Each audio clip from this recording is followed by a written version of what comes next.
many people can say they've walked over 10 hours to get to work. I did what I had to do. I love the people here, and I love my job. So.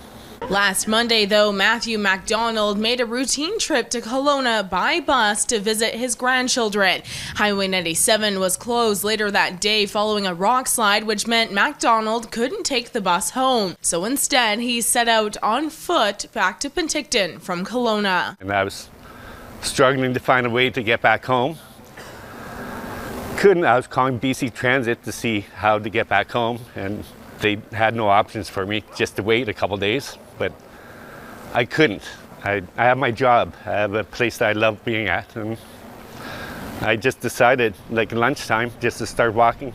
The head groundskeeper is one of the longest employed employees at the Penticton Lakeside Resort and says he didn't want to miss more than a day of work. It was a last resort.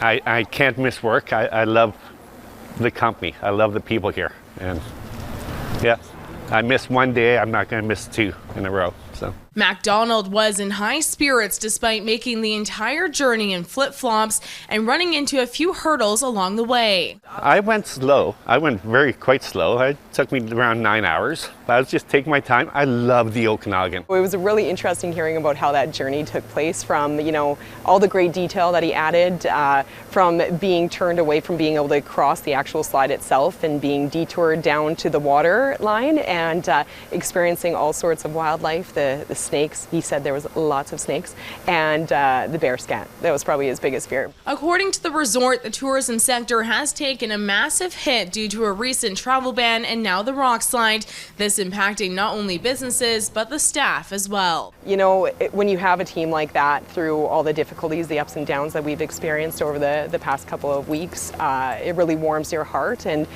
just knowing that there's a team mentality. Work culture is everything, especially during these times. So I'm grateful to have a team, and you know, that has that mentality that they will walk, you know, day and night to get to their workplace.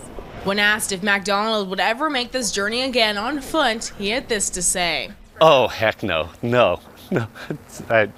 I love taking the bus, and there's nothing wrong with the BC Transit. They just couldn't bring me back home. Meanwhile, there is still no timeline as to when Highway 97 will reopen, but for now, travelers can use neighboring highways or 4 service roads to get around. Taya Fast, Global News, Penticton.